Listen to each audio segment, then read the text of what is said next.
Hello everyone, welcome back to economics world. So आज की class में हम बी ऑनर्स इकोनॉमिक्स सेमेस्टर 1 के स्टैटिक्स को एनालिसिस करेंगे। Statics means introductory statics for economics, जो कि आपके सब्जेक्ट का नाम है स्टैटिक्स का पूरा। और हमने ऑलरेडी इस पे एक लेक्चर अपलोड किया है यूट्यूब पे, जिसमें हमने डिस्क्रीट रैंडम वेरिएबल को कंप्लीट किया है। एंड इस क्लास में हम कॉन्टिन्यूअस रैंडम वेरिएबल को इन डेप्थ में समझेंगे।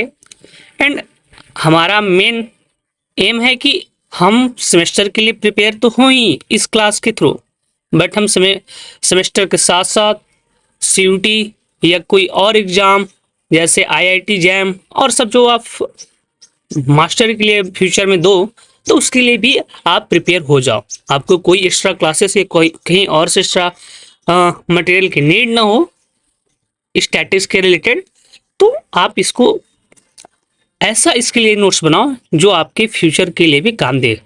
तो चलिए बिना किसी देर के आज की क्लास को स्टार्ट करते हैं। बट स्टार्ट करने से पहले एक बात मैं आपको क्लियर कर देना चाहता हूँ। जैसा कि मैंने फर्स्ट लेक्चर में एक वर्ड यूज किया था कि PMF also known as PDF, but this is wrong. PMF use in discrete random variable and PDF use in only continuous random variable. It means PMF discrete random variable में बस use होता है and वहीं PDF continuous में use होता है। And चलिए अब क्लास स्टार्ट करते हैं। कॉन्टिन्यूअस रैंडम वेरिएबल, जिसमें हमें जिसमें हमें probability distribution function it means PDF को कवर करना है एंड वहीं क्यूमुलेटिव डिस्ट्रीब्यूशन फंक्शन, जो कि कॉन्टिन्यूअस रैंडम वेरिएबल के टाइप्स हैं। दो types, probability distribution function and cumulative distribution function. Okay, तो कॉन्टिन्यूअस रैंडम वेरिएबल क्या होता है एंड आपसे कैसे रिकॉग्नाइज कर सकते हो कि ये कॉन्टिन्यूअस रैंडम वेरिएबल है एंड ये डिस्क्रीट रैंडम वेरिएबल है। हमने ऑलरेडी इस पे फर्स्ट लेक्चर पे डिटेल में बात किया है, बट आपको एक ओवरव्यू देता हूँ कॉन्टिन्यूअस रैंडम वेरिएबल की। कॉन्टिन्यूअस रैंडम वेरिएबल एक ऐसा वेरिएबल होता है ना जो काउंटेबल नहीं होता है। इन वो कौन सा वेरिएबल होगा जो काउंटेबल नहीं होगा? वो एक तो रेंज हो सकता है, वो एक तो इंटरवल हो सकता है, या तो एक लिमिट हो सकता है। ओके, न कि एक स्पेसिफिक एंड आइसोलेटेड वैल्यू। सच है स्पेसिफिक आइसोलेटेड वैल्यू, जैसे आप ले सकते हो नेचुरल नंबर 1 2 3 4 एंड आपके क्लास में कितने स्टूडेंट्स हैं, वो ये सब एक स्पेसिफिक एंड आइसोलेटेड वैल्यूज के अंदर आ जाते हैं। एंड जब रेंज, इंटरवल एंड लिमिट की बात करते हो तो वो काउंटेबल नहीं होते हैं। अगर आपको कोई interval they they 0 to 1 and वो क्लोज इंटरवल होना चाहिए, तो उसमें आप उसको काउंट नहीं कर सकते। पता नहीं उसमें कितने इनफिनाइट का अनकाउंटेबल इनफिनाइट नंबर्स हैं। ओके, तो ये काउंटेबल कॉन्टिन्यूअस रैंडम वेरिएबल का एक साइन था कि आप कैसे किसी रैंडम वेरिएबल को पहचान सकते हो कि वो डिस्क्रीट है या कॉन्टिन्यूअस है। इन डिस्क्रीट एंड कॉन्टिन्यूअस पे हम जब ये दोनों हमारा डिस्क्रीट एंड कॉन्टिन्यूअस कंप्लीट होगा तो मैं उस पर एक कंपैरिजन का लेक्चर या शॉर्ट वीडियो बनाऊंगा, जिससे आपको और अच्छे से वो क्लियर हो जाएगा।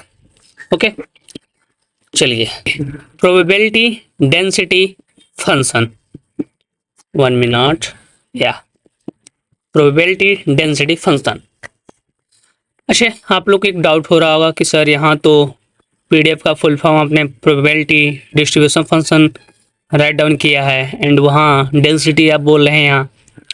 तो हाँ, पीडीएफ का मीनिंग डिस्ट्रीब्यूशन एंड डेंसिटी दोनों यूज होता है अलग अलग बुक्स में, बट स्पेसिफिक इसका मीनिंग होता है, स्पेलिंग होता है डेंसिटी। डी का यहाँ मीनिंग होता है डेंसिटी।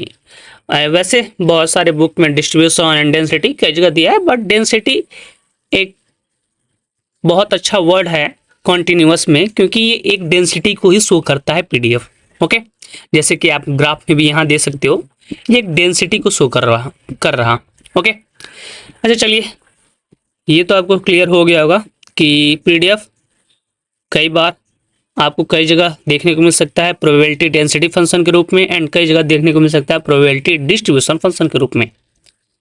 एंड पीडीएफ कॉन्टिन्यूस में यूज होता है एंड पीएमएफ डिस्क्रीट में यूज होता है। क्लियर? ओके। अच्छा, अब पीडीएफ को रिप्रेजेंट कैसे करें, रिमार्क क्या होता है, कैसे पहचानें कि ये रैंडम वेरिएबल जो गिवन है वो पीडीएफ है। तो उसका एक साइन होता है कि वो प्रोबेबिलिटी इंटरवल में गिवन होता है। ओके, फर्स्ट जो हमने बताया था कॉन्टिन्यूस का डिफिनेशन कि कॉन्टिन्यूस इंटरवल लिमिट को शो करता है, वैसे ही आप पीडीएफ कैसे पहचानोगे, जब आपका कोई रैंडम वेरिएबल इंटरवल में गिवन हो। ये एक्स क्या है, capital x random variable, and जो स्मॉल ए स्मॉल बी है वो रैंडम वेरिएबल के वैल्यू हैं। ओके, एंड पीएमएफ में आप जब फर्स्ट लेक्चर देखे होगे तो उसमें क्या गिवन होता है कि पीएमएफ की जो वैल्यू होती है वो प्रोबेबिलिटी की रैंडम वेरिएबल की वैल्यू पे डिपेंड होती है। ओके, जैसे यहाँ प्रोबेबिलिटी ऑफ एक्स जो है, एक्स जो है रैंडम वेरिएबल वो इंटरवल में गिवन है, बट वहाँ जो रैंडम वेरिएबल होता है ना वो अपने वैल्यू के इक्वल गिवन होता है, इंटरवल में गिवन नहीं होता है। आप फर्स्ट लेक्चर देखना, उसमें उसको आप देखना एंड इसको देखना, तो आपको डाउट क्लियर होगा पीडीएफ एंड पीएमएफ के बीच में कि हाँ पीडीएफ को कैसे शो करते हैं एंड पीएमएफ को कैसे शो करते हैं, एंड अगर कहीं हमको मिलता है पीडीएफ एंड पीएमएफ का साइन तो हम कैसे उसको डिफरेंस कर सकते हैं एंड उसको अलग करके बता सकते हैं कि हाँ ये पीडीएफ है ये पीएमएफ है। Clear? Okay.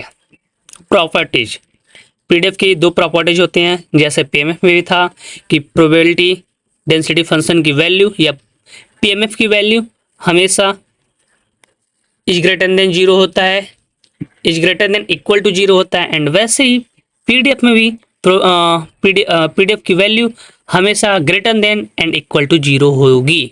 Okay, PMF and PDF दोनों का प्रॉपर्टी सेम है, बट शो करने का एंड उस पीडीएफ या पीएमएफ को वैल्यू को फाइंड आउट करने का तरीका अलग अलग होता है।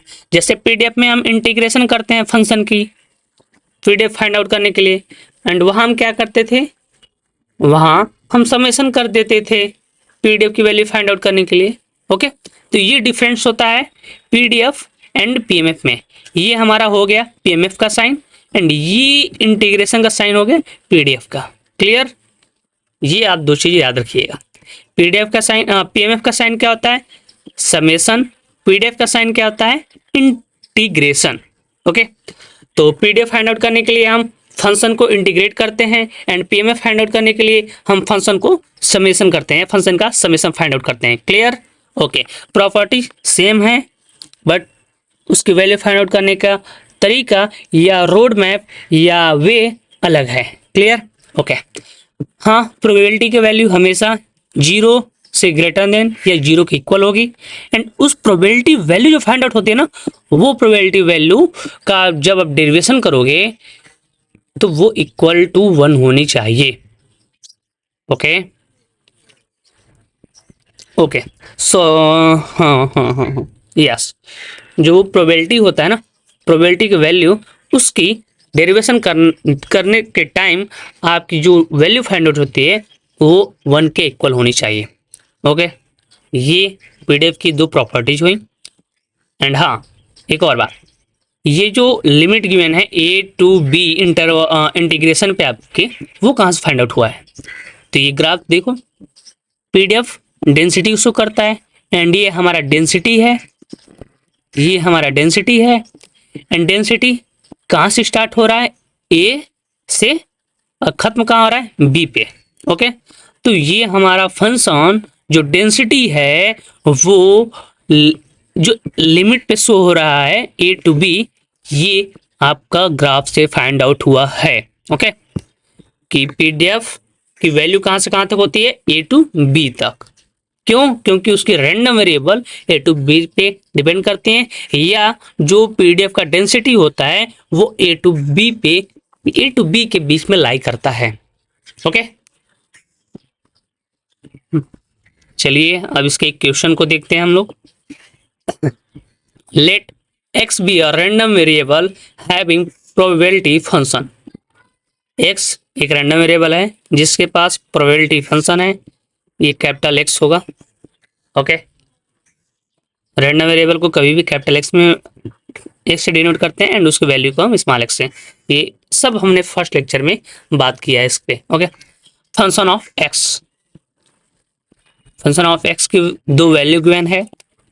क्या की वैल्यू है? c in bracket 4x square minus 2x square and 0, दो वैल्यू गिवन है एंड उसमें कंडीशन गिवन है कि अगर x की वैल्यू 0 से 2 के बीच में लाई करेगी तो वो value c in bracket 4x square minus 2x square होगी। एंड जब फंक्शन या रैंडम वेरिएबल जब 0 से 2 के बीच में लाई नहीं करेगी एंड और कोई नंबर्स गिवन होगा तो उस टाइम फंक्शन की वैल्यू क्या होगा? 0 होगा। क्लियर? ओके, हमसे पूछ क्या रहा है? c की वैल्यू फाइंड आउट करने के लिए। तो पीडीएफ में हम दो प्रॉपर्टीज पढ़े थे, एक कि पीडीएफ की वैल्यू हमेशा 0 से ग्रेटर देन होना चाहिए एंड सेकंड पीडीएफ की जो वैल्यू होती है उसकी हम इंटीग्रेशन करेंगे तो वो 1 के इक्वल होगा। अच्छा, सॉरी, ये इंटीग्रेशन होगा यहाँ। ओके, ये आपका इंटीग्रेशन होगा, इंटीग्रेशन। ओके, तो पीडीएफ की जो वैल्यू होती है उसके हम इंटीग्रेशन करेंगे तो वो 1 के इक्वल होनी चाहिए। तो ये हमारा पीडीएफ की वैल्यू है c in bracket 4x square minus 2x square, उसका हम इंटीग्रेशन करेंगे। तो इंटीग्रेशन करने के बाद हमारे c की वैल्यू फाइंड आउट होती है 3/16। इंटीग्रेशन अगर आपको नहीं आता तो प्लीज़ आप एक बार इंटीग्रेशन की कोई कुछ नहीं आप छोड़ो, मैंने खुद अपने यूट्यूब के चैनल पे एक शॉर्ट्स अपलोड किया है जिसमें मैंने इंटीग्रेशन एंड डिफरेंशिएशन को बहुत अच्छे से इसके फार्मूला गिवन किया है। तो आप वहाँ से समझ सकते हो कि हाँ इंटीग्रेशन कैसे फाइंड आउट किया सकता है, डिफरेंशिएशन कैसे फाइंड आउट किया जा सकता है, वो सब वहाँ से क्लियर कर सकते हो आप। ओके, इतना आपको इन डेप्थ में जाने की जरूरत नहीं है इंटीग्रेशन डिफरेंशिएशन की, आप वही पढ़ो जो आपके लिए अभी नेसेसरी है। ओके, रिक्वायर है। चलिए आप इसका इंटीग्रेशन करेंगे तो x to the power n की इंटीग्रेशन की वैल्यू होती इक्वल किसके होती है? xn x to the power n plus 1 upon n plus 1। Okay, तो आप 4x स्क्वायर की इंटीग्रेशन करेंगे तो 4 तो आपका कांस्टेंट है तो वो तो बाहर हो जाएगा, उसका इंटीग्रेशन होगा नहीं। इंटीग्रेशन होगा आपका x स्क्वायर का, x स्क्वायर का dx के रिस्पेक्ट में।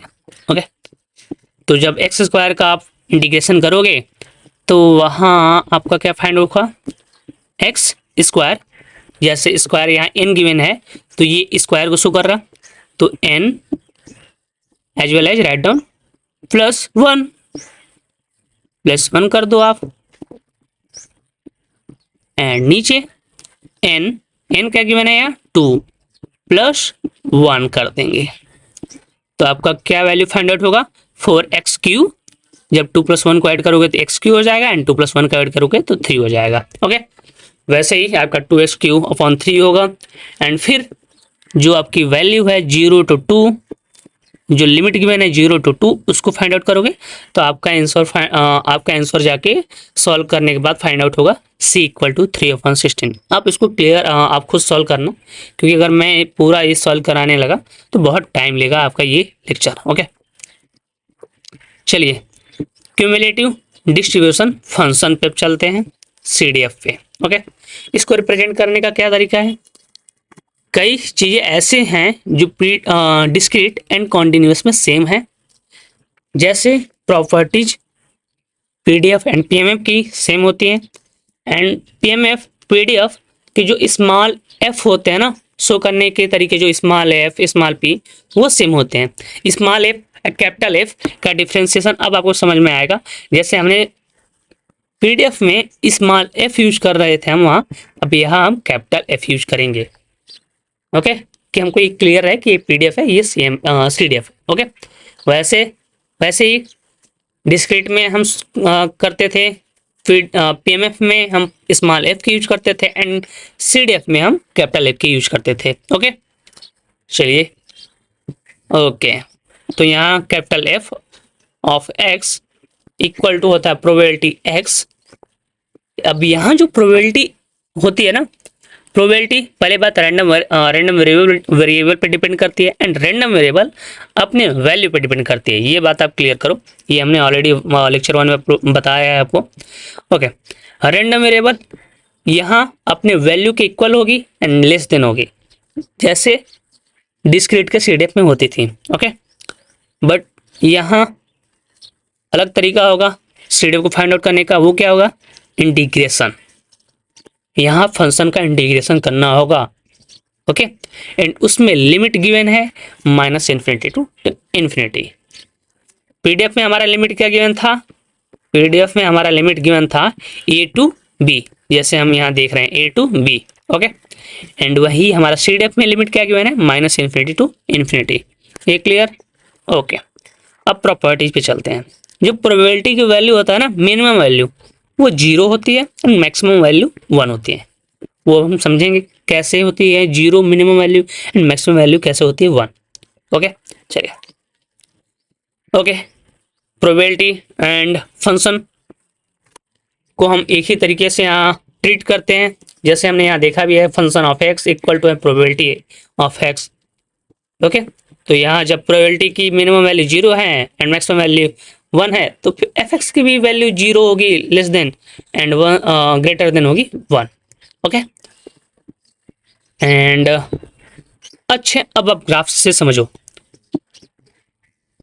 नहीं, अभी एक आप और स्टेप क्लियर करो कि जो फंक्शन पे आप जो हाईएस्ट लिमिट है, हाईएस्ट लिमिट इसमें क्या है? इन्फिनिटी। निगेटिव साइन तो लो होती है ना, लोअर वैल्यू होती है ना पॉजिटिव वैल्यू से। तो जो जब आप इन्फिनिटी को रखोगे फंक्शन में तो उसकी वैल्यू फाइंड होती है 1 एंड जब नेगेटिव को रखोगे तो उसकी वैल्यू फाइंड आउट होती है 0। तो यहाँ से आपकी फाइंड आउट होती है वैल्यू एफ एक्स की एंड यहाँ से वैल्यू फाइंड आउट होती है आपकी प्रोबेबिलिटी की। एंड इसको आप ग्राफ के थ्रू समझो, जैसे हमने यहाँ ग्राफ ड्रॉ किया है कि -इन्फिनिटी पे आप वैल्यू देखोगे, ये आपका y एक्सिस है, ये आपका x एक्सिस है। तो आप -इन्फिनिटी पे जब वैल्यू देख रहे हो तो ये एकदम नियर बाई है 0 की, तो इसलिए यहाँ आपकी -इन्फिनिटी पे वैल्यू क्या हो रही है? 0। एंड जब इन्फिनिटी पे वो x जा रहा है, रैंडम वेरिएबल जा रहा है, जब फंक्शन x पे इन्फिनिटी पे जा रहा है, पॉजिटिव एक्सिस में जा रहा है, तो वहाँ प्रोबेबिलिटी या y की वैल्यू क्या हो जा रही है? 1 हो जा रही है, जैसे हमने यहाँ राइट डाउन किया है। क्लियर? ये आपका डायग्राम के थ्रू क्लियर हो गया। अब सबसे इंपॉर्टेंट थिंग्स जो आपको सीयूटी 2024 में भी पूछा था कि सीडीएफ से पीडीएफ किस केस में हम फाइंड आउट कर सकते हैं, कॉन्टिन्यूअस या डिस्क्रीट। कॉन्टिन्यूअस में अगर कर सकते हैं तो किसके टाइप में कर सकते हैं, क्यूमुलेटिव या प्रोबेबिलिटी। अगर डिस्क्रीट में हम कर सकते हैं तो उसके भी किस टाइप में कर सकते हैं, क्यूमुलेटिव या मास फंक्शन में। तो सीडीएफ से पीडीएफ हम कॉन्टिन्यूअस में फाइंड आउट कर सकते हैं एंड कॉन्टिन्यूअस के क्यूमुलेटिव डिस्ट्रीब्यूशन फंक्शन में भी फाइंड आउट कर सकते हैं। ओके, ये आपको सीयूटी 2024 में क्वेश्चन पूछा गया है। ओके, सीडीएफ से पीडीएफ कैसे फाइंड आउट कर सकते हैं? फंक्शन के डेरिवेशन से। एंड पीडीएफ से सीडीएफ हम कैसे फाइंड आउट कर सकते हैं? पीडीएफ के इंटीग्रेशन से, जो हम यहाँ कर रहे हैं। ओके, हम यहाँ पीडीएफ का इंटीग्रेशन कर रहे हैं तो हमें सीडीएफ फाइंड आउट कर रहा है, एंड जब हम सीडीएफ की डिफरेंशिएशन करते हैं तो हमारा पीडीएफ फाइंड आउट होता है। ये आप इंटीग्रेशन डिफरेंशिएशन में भी देखे होगे अगर आप पढ़े होगे क्लास 12 में। तो जब डिफरेंशिएशन का इंटीग्रेशन करोगे, डिफरेंशिएशन करोगे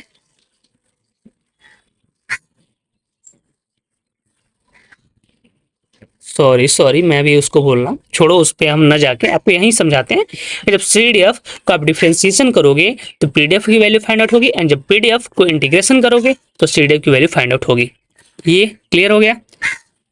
ऐसे चीज़ें आप ज़रूर अपने नोट्स में लिखें जिससे आपको फर्दर कोई ज़्यादा मेहनत करने की जरूरत ना पड़े, एंड आप अदर जो कोर सब्जेक्ट हैं उस पर आप अपना टाइम दे सकते हैं। ओके,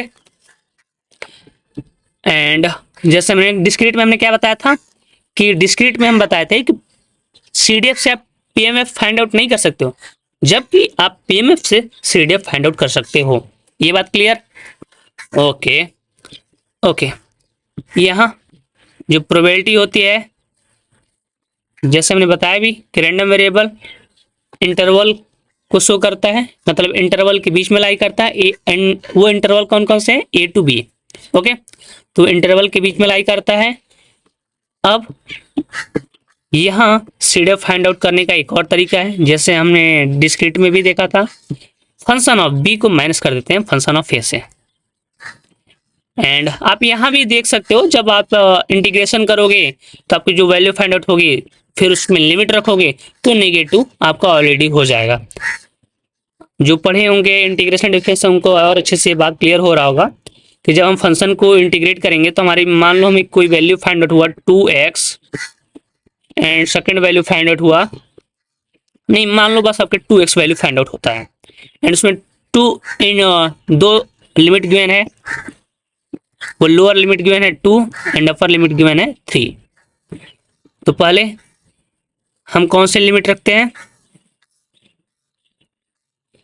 पहले हम लिमिट रखेंगे लोअर की पर्स 1 मिनट 1 मिनट,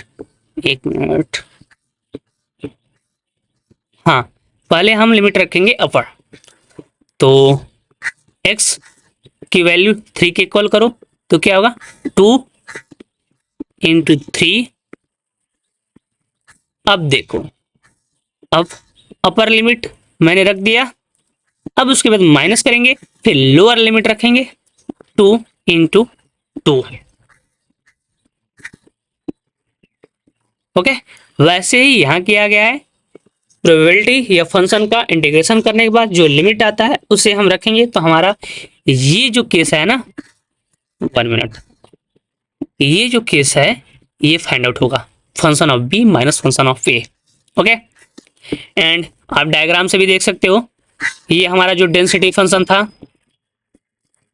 उसमें हमारा लिमिट गिवन था A to B। ओके, अब हम लेफ्ट साइड से देखेंगे फंक्शन ऑफ A, तो उसका रेंज कहाँ से कहाँ तक हो रहा है? -∞ टू A तक। एंड जब हम FE की बात करते हैं तो उसकी रेंज कहाँ से कहाँ तक है? -∞ टू B तक। ओके, एंड जब हम माइनस करेंगे तो ये इतना एरिया हमारा सब्ट्रैक्ट हो जाएगा, एंड हमारा रिमेनिंग एरिया क्या बचेगा? 1 मिनट इसको क्लियर कर देते हैं। हमारा रिमेनिंग एरिया बचेगा ये function of B minus function of A, जो हमने ऑलरेडी यहाँ लिखा है। ओके, तो मैं ये कोशिश कर रहा हूँ कि आपको हर एक चीज़ डेप्थ में क्लियर करूँ, एंड केवल अपने व्यू है सब्सक्राइब्स के लिए आपको एक गलत नॉलेज प्रोवाइड ना करूँ, इसलिए मैंने पहले लेक्चर स्टार्ट करने से पहले ही आपको बता दिया कि ये हमने मिस्टेक किया है, आप उसको सुधार लीजिएगा। ओके, तो चलिए अब हम एक एग्जाम्पल देखते हैं। ये हमारा एग्जाम्पल है क्यूमुलेटिव का, उसमें जैसे PDF में भी वैल्यू गिवन था, वैसे यहाँ भी 2 वैल्यू गिवन है, 3x² एंड 0। 3x² कब होगा? जब हमारा रैंडम वेरिएबल लाई करेगा 0 से 1 के बीच में, एंड जब 0 से 1 के बीच में लाई नहीं करेगा तो हमारा फंक्शन की वैल्यू क्या होगा? 0 के इक्वल होगा। ओके, चलिए अब केस 1 स्टार्ट करते हैं। अच्छा, इसमें केस 1, केस 2, केस 3 क्यों हम मतलब कई केसेस में क्यों सॉल्व करते हैं CDF को? तो इसका एक रीजन है, जैसे हमने पढ़ा था कि CDF का लिमिट -∞ टू इन्फिनिटी होता है, -∞ टू इन्फिनिटी होता है। इसी वजह से यहाँ हम CDF की value -∞ to infinity find out करते हैं। क्लियर? तो यहाँ जब हम minus infinity to infinity find out करेंगे तो यहाँ कई केसेस क्रिएट होते हैं, जैसे कि आप देख सकते हो डायग्राम पे।